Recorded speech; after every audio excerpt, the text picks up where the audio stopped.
The night sky over Manhattan glittered like a canvas brushed with fire, each light from the skyline shimmering against the vast darkness. High above the restless city, the rooftop of the Solstice Tower pulsed with music and voices, a spectacle of wealth and glamour. Gowns whispered across marble floors, champagne flutes clinked like delicate bells, and laughter carried itself in waves across the glass walls. The gala was meant to be a celebration of power, a theater where the wealthy paraded themselves like rare jewels, but, for Ethan Ward, it felt like another performance in a life that had lost all meaning. He walked into the room with the ease of a man who had conquered everything, his suit tailored perfectly, his shoes polished to a mirror shine. People turned, their eyes brightening at the sight of him, the millionaire who had built an empire with his own hands. Whispers followed him, a mixture of awe and calculation, as investors and socialites angled to catch his attention. But none of it touched him. Ethan's expression remained distant, almost detached, as if his body was present but his soul had stayed somewhere far away. He had once dreamed of moments like this. He had once thought success would taste like champagne and sound like applause. Yet now, standing at the center of it all, it only tasted bitter and rang hollow. Every conversation felt rehearsed, every smile calculated. He was surrounded by hundreds of people, yet loneliness pressed against him like a second skin. And then he saw her. Across the golden-lit room, balancing a tray of crystal glasses with careful precision, was a young woman who didn't belong. Not because she lacked beauty, she had plenty of it, though hers was quiet and unadorned, but because she carried herself differently. While the guests moved as though the world owed them attention, she moved as though she owed the world respect. Her uniform was simple, black and white, but the way she walked gave it dignity. She wasn't trying to be noticed, and yet Ethan noticed her more than anyone else in the room. Her name, though he didn't know it yet, was Clara Hayes.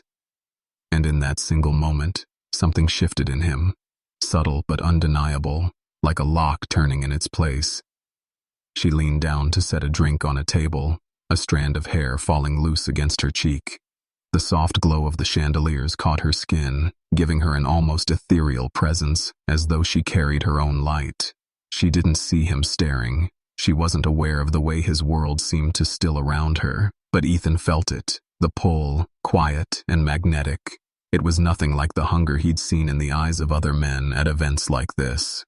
It wasn't conquest. It wasn't possession. It was recognition, though of what, he couldn't yet name. Their eyes met when she straightened. Just a flicker of contact, a glance so fleeting it might have been nothing to anyone else. But to him, it landed like a quiet thunder. Her gaze wasn't flirtatious or fearful. It was steady, curious, almost questioning, as though she were trying to understand why this stranger had turned his attention on her at all. In that heartbeat, Ethan felt more alive than he had in years. He told himself it was ridiculous. She was just a waitress at a gala, a passing moment in an evening he would soon forget. But even as his phone buzzed in his pocket with messages from investors, even as hands reached to shake his, Ethan couldn't look away. The room blurred into a haze of glitter and sound, and all he saw was her, the girl who moved quietly through a world that wasn't hers, and yet somehow commanded it without even trying. Something about her unsettled him, but not in a way that frightened. It was a disturbance that felt necessary, like the first tremor before a long-awaited storm. For the first time in years, Ethan Ward felt a question rising in his chest, pressing against the walls of his carefully constructed life. Who was she, this girl with shy hands and steady eyes? And why did it feel, in that single, fleeting glance, as though destiny itself had stepped onto the rooftop of Manhattan? The gala carried on with its glittering spectacle, but Ethan barely noticed the deals being whispered around him or the women who tried to catch his gaze. His mind was caught in the memory of a single glance. He told himself it was nothing yet. Every time he closed his eyes, he could see her face framed by loose strands of hair, and the way her eyes had searched his just for a second. It unsettled him more than any hostile takeover ever had. He found himself drifting away from the men in suits who spoke of profits and expansion and into the quieter corners of the rooftop where the noise dulled and the music softened. Clara was there again, weaving carefully between tables, carrying another tray of drinks. Her steps were light, but her shoulders carried a quiet weight, as if she lived in two worlds at once. When she stopped at a table to place the glasses down, Ethan acted without thought. He stepped forward, blocking her path gently but firmly. She looked up startled, and for the first time their eyes met without interruption. For a moment, neither spoke, and the silence stretched thin and electric. "Do you serve coffee?" he asked, his voice low, almost amused at his own question. Clara blinked as though she hadn't heard correctly. "Coffee? At a gala like this?" She tilted her head, and for the first time a small smile tugged at her lips. Her tone wasn't mocking, but honest, as though she was reminding him of the absurdity of such a request. "Exactly," he said, still holding her gaze. She hesitated for a moment, then nodded and slipped away through a hidden corridor. Ethan remained where he was, ignoring the curious looks from nearby guests. His phone buzzed again. He didn't even check it. For once, business could wait. Minutes later, Clara returned carrying a tray with a single porcelain cup. She placed it carefully before him, and the steam curled upward in the golden light. "Black, no sugar," she said softly with a confidence that surprised him. He raised an eyebrow. "How did you know I guessed?" she answered simply. When he tasted it, the bitterness rolled over his tongue and something inside him eased. It wasn't the coffee. It was the way she had looked at him, without fear, without calculation. He realized with a jolt how rare that had become. "I'm Ethan," he said, offering his hand. "I know," she replied cautiously. "You're not exactly invisible in this city." "And you are Clara," she answered. He repeated her name slowly, as though it were something fragile. The world around them blurred. He felt the threads of something invisible weaving tighter, pulling him toward a girl who by every rule of logic should mean nothing to him. Yet standing there with her hand in his for just a moment, he knew with a certainty that unsettled him. This wasn't chance. This was the beginning of something neither of them could walk away from, and though he could not yet see it, he felt destiny shifting its weight. Something powerful was about to unravel, and neither the millionaire nor the girl who served drinks could stop it. The night after the gala, Ethan lay awake in his penthouse, staring at the ceiling, while the city pulsed below like a restless heartbeat. He tried to silence the memory of her eyes and the way her name had lingered on his tongue, but it clung to him like smoke. For a man who had trained himself to control every thought and every move, the pull was unbearable. He told himself it was curiosity, but deep down he knew it was something more dangerous. By morning he had already decided. He asked his assistant to discreetly find out who Clara Hayes was. The report arrived faster than he expected. A student at the city university, studying literature, working nights for a catering company, living in a small Brooklyn apartment with her mother who had been in and out of hospitals for years. Nothing about her fit the circles he moved in, and yet everything about her drew him closer. 2 days later, Ethan stepped into a quiet cafe near the university.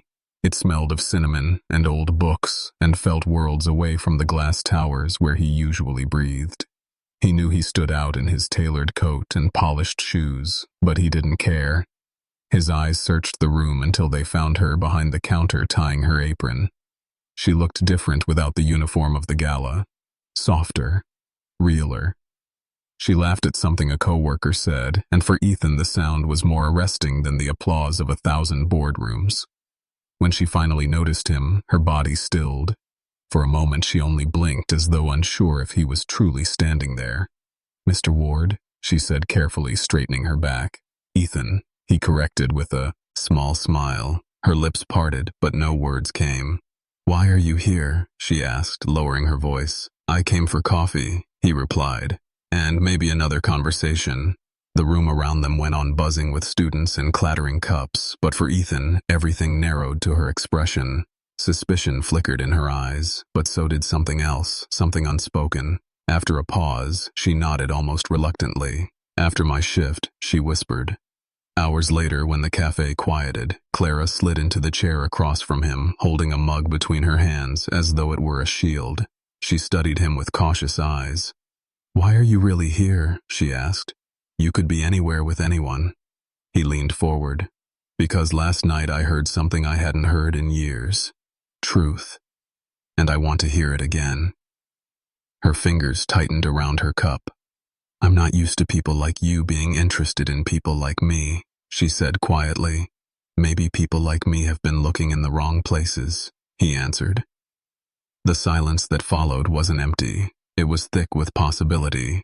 She opened her notebook and pushed it across the table. Handwritten lines, poetry raw and unpolished, but burning with soul. Ethan touched the page reverently. These are beautiful, he whispered. Clara looked down embarrassed. They're just words. No, he said firmly. They are worlds. And in that dim cafe with the city humming outside, Ethan realized this wasn't an accident. He hadn't just found her, he had been led to her. Something was beginning to rise between them, and it carried the weight of inevitability and the edge of danger. Because if he followed this path, his life would never be the same again. The days that followed blurred into restless hours for Ethan. Meetings came and went, but he barely heard the voices in the boardroom. Deals were placed before him with numbers so large they would have once thrilled him, but now they felt empty. His mind wandered to Clara, the way she had looked at him across that cafe table, her eyes cautious but alive. He told himself to let it go, to move on before it became dangerous, but the thought of never seeing her again gnawed at him. It was a week later when he finally gave in. The excuse was simple, he told himself. He would stop by the cafe one more time for coffee, and nothing more. But fate had other plans.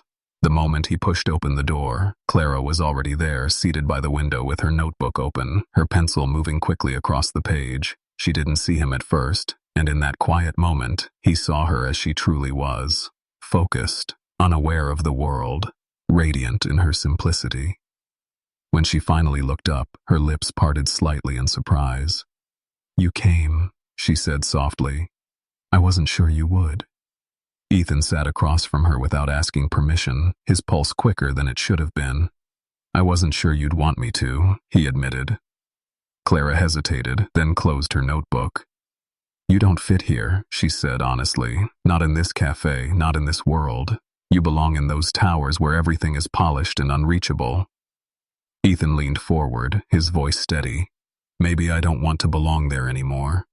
The words startled her. She searched his face as if trying to find the lie, but all she saw was truth, and a loneliness he no longer bothered to hide. Their conversation lingered into hours, wandering from books she loved, to stories of his childhood, to the small dreams she carried but had never said aloud. Each revelation pulled them closer, like threads weaving into something neither of them had expected. That evening, when she gathered her things, Ethan walked her outside. The city was alive with lights and noise, but to him, it felt strangely quiet. Clara paused at the curb, her breath forming clouds in the cool night. Thank you, she said. For what? For listening, she replied. Most people don't. Before he could answer, a car sped past, too close, forcing her to stumble. Without thinking, Ethan caught her by the waist, pulling her against him. For a heartbeat, they stood frozen. Her hands pressed against his chest, his arms holding her tighter than he should. Her eyes lifted to his, and time slowed. It was then the kiss happened. Not planned, not careful, but inevitable. A meeting of two worlds colliding under the glow of a streetlight. Her lips were hesitant, trembling with uncertainty, yet filled with something deeper trust. When she pulled back, breathless, her cheeks flushed, she whispered, We shouldn't. Maybe not, he said, his voice rough, but I don't think I can stop. As she walked away into the night, Ethan stood rooted to the sidewalk, knowing nothing in his life would ever be the same. He had crossed an invisible line, and suspense now hung heavy in the air. This wasn't a passing attraction. It was the beginning of something dangerous, unstoppable, and perhaps the only thing that had ever truly mattered. The following weeks moved like a storm. Ethan found himself pulled between the world he had built and the world he was beginning to crave. The skyscrapers that once felt like monuments to his success now seemed like cages, every glass wall reflecting back a man who was starting to feel like a stranger. Clara had become the pulse behind his days, a presence that lingered even when she wasn't near. And every time they met, he felt the ground shifting beneath him. One night, after too many restless hours, Ethan sent her a message, simple, direct, come to my place dinner, nothing more. His finger hovered before hitting send, fearing she would refuse, but the reply came quickly. Yes. The word startled him, not because she agreed, but because of what it meant. She was stepping into his world on her own terms, and he knew nothing about the night would be ordinary. When Clara arrived, the city glittered behind her, a storm of lights reflected against the glass of his penthouse. She wore no gown, no jewels, only a simple dress that clung gently to her figure and a nervous grace that made his chest ache. Ethan had dismissed his staff, the table set with food. He had prepared himself clumsy but sincere. When she saw it, her lips curved into a smile. "You cook?" she asked softly. "Tonight, only for you," he answered. They ate slowly, laughter breaking through the silence until the space between them felt charged with something unspoken. He watched her trace the rim of her glass with her finger, her eyes flicking toward him and away, as if fighting with herself. Finally, she stood, walked toward the window and stared at the skyline below. "I don't belong in this world," she whispered. Ethan joined her, his voice low. "Maybe you belong where you choose to stand, and right now, that is here with me." The words seemed to break through the wall she had built. She turned, and in the glow of the city their lips met again. This time it wasn't hesitation. It was surrender. He pulled her closer, feeling the tremor in her body, the softness of her breath. When they moved to the bedroom, it was slow, deliberate, almost reverent. He touched her as though each moment mattered more than the last, as if she were the most fragile truth he had ever held. But then, the moment shifted. Ethan noticed the way her hands clutched his shoulders, the way her body tensed as though carrying a secret. He slowed, whispering, "Are you all right?" Her eyes opened wide, shimmering with fear and honesty. "I've never done this before." The words fell between them like a stone. Ethan stilled his world, narrowing to the truth she had just given him. She was a virgin. For a long moment, silence filled the room. Clara turned her face away, ashamed, expecting rejection or laughter. Instead, Ethan's hand cupped her cheek and his voice broke with emotion. "You trusted me with something sacred, and I swear to you, I will never forget this." His words carried no arrogance, no conquest, only reverence. Tears welled in her eyes and she nodded. "I choose you, Ethan," she whispered, trembling but steady. He kissed her forehead, his own heart hammering with the weight of her gift. Then slowly, carefully he continued, not as a man claiming, but as a man vowing. And in that night, the empire builder who had thought he owned everything realized he had been given something beyond price, a beginning that would change him forever.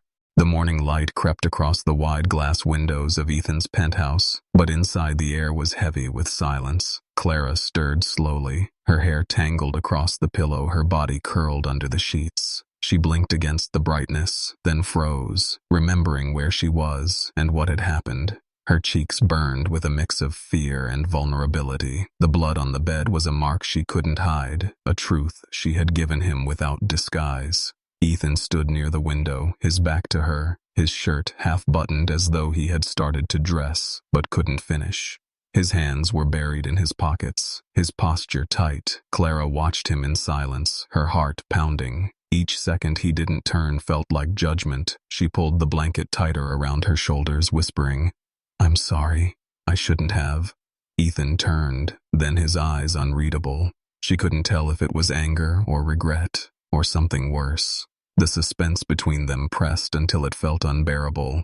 He walked back to the bed, slowly sitting at the edge without speaking. His fingers grazed the sheet where the faint stain lingered. Clara flinched, ashamed, certain he saw her as small, naive, unworthy. "You don't have to say anything," she said, her voice breaking. "I know you didn't expect this. I know you must think I'm foolish." Ethan's jaw tightened, but he said nothing immediately. His silence cut deeper than any words. She looked away, tears threatening. "You have your world, your women, your freedom. I don't belong in it, and last night I only reminded you of that. I'll leave before it becomes worse." She shifted to rise, but his hand caught her wrist, firm, steady. He finally spoke, his voice rougher than she had ever heard Clara look at me. She turned reluctantly, and what she saw in his eyes stopped her breath. It wasn't disgust, it wasn't disappointment, it was something she couldn't name, a storm of awe and fear and longing. "You trusted me, he said slowly, his voice cracking. "You gave me the one part of yourself no one else had. I don't take that lightly." Clara blinked, startled. "You're not angry." "Anger." He shook his head with a short laugh that sounded almost broken. "Anger is the last thing I could feel right now. Do you understand what this means? You've shaken me more than any deal or victory in my life." The words disarmed her, but doubt still clung. She whispered, "Then why do you look so distant?" Ethan lowered his gaze to the sheet, his hand brushing against it again. "Because I'm terrified, Clara," he admitted. "Terrified. I don't deserve what you gave me. That silence you saw in me wasn't rejection. It was the weight of realizing my life will never be the same again." Her throat tightened as emotion flooded her. She reached for his hand, gently resting her fingers over his. "I didn't give it to trap you," she said. "I gave it because I trust you, because I wanted it to be you." Ethan looked up, then his eyes burning with something fierce. He pulled her into his arms, holding her so tightly she could feel the tremble in his chest. His lips brushed her hair as he whispered, "You're mine now, Clara. Not because of this, but because my soul has already chosen you." The suspense lingered heavy even in his embrace. For though she finally believed his words, both of them knew this was only the beginning. Outside, the city roared impatient and unforgiving, and soon their fragile bond would be tested by forces neither of them could yet see. The days after that night unfolded with a strange tension. Ethan moved through his empire with the same authority, but inside he was unsettled. Every corner of his life seemed different, as though Clara's presence had altered the color of the world. He carried her trust with him like a fragile flame, one he both cherished and feared to lose. Yet shadows of doubt began to creep in, whispering that this bond was too delicate to survive the weight of his world. Clara, too, felt the shift. She walked through her classes, distracted, her notebook filled with half-written lines, her heart still caught in the memory of his words. "You're mine now." She had wanted to believe him, but the voice of fear lingered, reminding her that men like Ethan did not live ordinary love stories, and girls like her did not belong beside them. One evening, Ethan invited her to a secluded restaurant, not one of his glittering towers, but a quiet place in Brooklyn. The candlelight softened his sharp edges, and for the first time, Clara saw not the empire builder, but the man beneath. He told her about his father, a construction worker who died too early, about his mother, who cleaned hospital floors to pay for his schooling. He admitted how success had stolen more than it had given. He looked at her across the table and said, "I thought wealth was the prize, but it was only the mask I wore to hide the emptiness." Clara's chest ached at his honesty. She reached for his hand, her voice trembling. "Maybe emptiness is only waiting for the right person to fill it." Ethan held her fingers tighter, but before he could respond, the moment shattered. A man approached their table, his tone dripping with mockery. "So it's true. The great Ethan Ward trading his models and heiresses for a waitress." He laughed loud enough for the nearby tables to hear. Clara froze, shame burning her cheeks. Ethan's eyes went cold. He rose from his chair, standing inches from the Mie. And spoke with a voice low and dangerous. "Say another word about her, and I'll make sure you never work in this city again." The man stumbled back, muttering before leaving, but the damage lingered.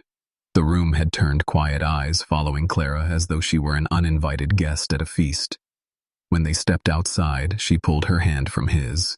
"I can't do this," she whispered. "The stares, the whispers. I'll be nothing but a stain on your reputation." Ethan caught her shoulders, forcing her to meet his gaze. "Clara, listen to me. I don't care what they think. I care about you. Do you understand? You are not my weakness. You are the only truth I've ever had." Her tears spilled, but doubt still clung heavy. "What if your world destroys me?" she asked. Ethan's voice broke then, fierce and unshakable. "Then I will burn that world down before I let it touch you." The words stunned her, and for the first time she saw not just a man fighting for love, but a man ready to defy everything he had built. Suspense curled between them, because now they both knew the path ahead would not be quiet or safe. It would be war between love and power, and neither of them could walk away. The storm that Ethan had warned of came faster than either of them expected. Within days, the tabloids began to whisper stories, painting Clara as nothing more than a distraction, a scandal in plain clothes. Headlines screamed that the empire of Ethan Ward was trembling because of a girl who had once carried trays of drinks. Socialites whispered at luncheons, investors questioned his judgment, and partners threatened to withdraw from projects. His phone buzzed endlessly with demands for answers, but Ethan ignored them all. The only voice he cared to hear was Clara's, and even that was beginning to falter under the weight of fear. Clara felt the walls of his world closing in on her. Each time she stepped outside, she sensed the eyes of strangers judging, dissecting. The cafe where she worked became a stage where whispers followed her every move. Some of her classmates avoided her, others asked cruel questions. Is it true you're his charity case? Do you really think he'll keep you around long? When she returned home, she tried to hide her tears from her mother, but the ache in her chest was impossible to disguise. Ethan saw the change in her, the way her laughter had grown quieter, the way her smile trembled as though it might shatter. He tried to shield her, tried to silence the rumors with threats and money, but the fire only grew hotter. One night he arrived at her apartment without warning, rain soaking through his shirt. His eyes burned with fury. "I can't watch them tear you apart, Clara," he said, his voice shaking. "I built this empire with my hands, and if it means nothing to you, then I'll burn it down tomorrow." Clara stared at him, shocked by the raw desperation in his voice. "You can't throw everything away for me," she whispered. "That's not love, Ethan. That's madness." He stepped closer, gripping her arms, his voice rough. "It's not madness. It's the only thing that has ever made sense in my life." Her tears spilled over as she pressed her hands to his chest, begging him to listen. "I don't want you to destroy what you've built. I don't want you to lose yourself because of me. If we're going to survive this, Ethan, we can't run. We have to stand." He looked at her, then truly looked at her, and for a moment, the rage in his eyes gave way to something softer, a realization that she wasn't fragile at all. She was fire in disguise, a woman who could endure storms, if only he trusted her strength. The suspense between them thickened as a knock rattled the apartment door. A messenger stood dripping wet, holding an envelope sealed in gold. It was from the board of directors of Ward Enterprises. Inside was a single sentence: "We demand your resignation." Ethan's hands trembled as he read it. Clara's breath caught because in that instant, their love was no longer a quiet rebellion. It was war declared in ink and money. The question that hung heavy between them was no longer if they loved each other. It was how much they were willing to sacrifice to keep that love alive. The envelope lay on the table between them like a weapon. Ethan's jaw tightened, his eyes hard as steel.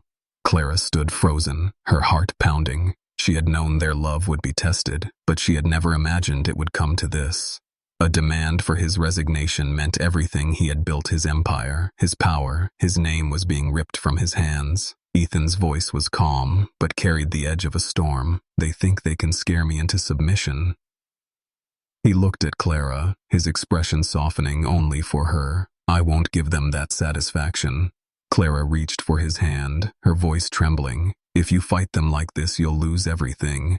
Ethan shook his head. "No, if I surrender to them, I lose myself and I lose you." The days that followed were a blur of confrontation. Ethan faced the board. His closest partners, men who had once praised him, now sat across the table with cold eyes, accusing him of weakness. They blamed Clara, called her a distraction, accused Ethan of letting sentiment destroy logic. Ethan listened in silence, his hands folded until one man dared to laugh at her name. Then Ethan rose, his voice cutting through the room like thunder. "Say her name with disrespect again, and I will end this meeting by tearing this company apart, brick by brick." The room fell silent because they saw it in his eyes. He meant every word. But outside that boardroom, the world grew darker. Clara became the target of threats. Anonymous letters slipped under her door, cameras flashing outside her classes. Each step she took carried the weight of danger. She wanted to walk away to protect him, but every time she thought of leaving, his words echoed, "You're mine, not because of what happened, but because my soul chose you." One night, as the city drowned under a storm, Ethan arrived at her apartment, drenched. His suit was torn from a scuffle, his knuckles bruised. He didn't explain, only pulled her into his arms, holding. her as though the world was collapsing. She could feel his body trembling, not from fear but from fury. He whispered against her hair, "They tried to corner me. Clara, they offered me my empire back. If I gave you up, I told them I would rather die with nothing than live without you." Her tears spilled freely, because in that confession she heard the cost of his love. He had stepped into war, not for power, not for glory, but for her. Yet the suspense deepened because they both knew this battle was not over. Forces bigger than either of them were gathering, and love alone would not be enough. The night closed around them, heavy with rain and thunder, but in the quiet between their heartbeats, one truth blazed stronger than fear. They had chosen each other, and there was no turning back. The next morning, the headline on every screen screamed, "Ward declares war on his own empire." And for the first time, Ethan smiled, not with arrogance, but with conviction. The empire might crumble, but in the rubble, something unbreakable was being born. The war reached its breaking point as the city watched Ethan's downfall play out on every screen. His name, once synonymous with triumph, now carried scandal and defiance. The board stripped him of titles, investors fled his projects, and the world whispered that Ethan Ward had lost everything. But behind closed doors he stood taller than he ever had, for Clara was still beside him, and the fire in his chest burned brighter than the towers he had once owned. They moved quietly through those final weeks together, she at his side, steady as the world called her curse and ruin. He called her salvation. He had left the penthouse behind, choosing instead a modest apartment with warm lights and quiet evenings. For the first time in his life, he lived not among marble and mirrors, but among laughter, the smell of bread in the oven, and the sound of Clara humming while she worked on her writing. But suspense still lingered, because the empire was not finished with him. Anonymous threats turned into shadows that followed Clara home, and one evening their window shattered with a rock tied to a note. "Leave him or pay the price." Clara's hands shook as she showed it to him, but Ethan only pulled her close, his voice steel. "Let them come. They will learn that nothing they do can break us." The final blow came when one of his oldest rivals staged a press conference announcing Ethan's fall as proof of his weakness. Clara watched the broadcast, her stomach twisting because the world believed the lie. But Ethan did not run from it. Instead, he walked onto that same stage, uninvited, the cameras flashing as though they had been waiting for him all along. He faced the crowd, no longer the polished millionaire, but a man stripped bare. He spoke with a voice that carried more weight than wealth. "I built towers without soul, and called it legacy. I filled my life with walls of glass, but felt nothing until a woman showed me what it meant to build with heart." He turned his gaze toward Clara, seated in the audience, and in front of the world, he spoke the unthinkable. "She gave me her first night, her first beginning, and I will spend every day of my life giving her mine." Gasps rippled through the room. Cameras flashed louder than thunder. Clara's breath caught as tears blurred her vision. He had exposed the most intimate truth. Yet, he had done it, not as shame, but as vow. She rose from her seat, walked to the stage, and when he reached for her hand, the world witnessed not scandal, but something unbreakable. The headlines the next morning did not read of failure, but of rebirth. Ethan Ward builds again, not towers but hope, because his defiance had inspired others. Foundations and charities called asking to partner with him. People saw that he had chosen something greater than empire. He had chosen love with courage. That night back in their small apartment, Clara traced the scars on his knuckles, her voice soft. "You lost everything." Ethan smiled against her hair. "No, Clara. I finally built something real." And as she rested her head on his chest, both of them understood the suspense was over. The war was finished, and what rose from the ruins was not wealth or power, but a home carved out of trust, love, and the promise of forever.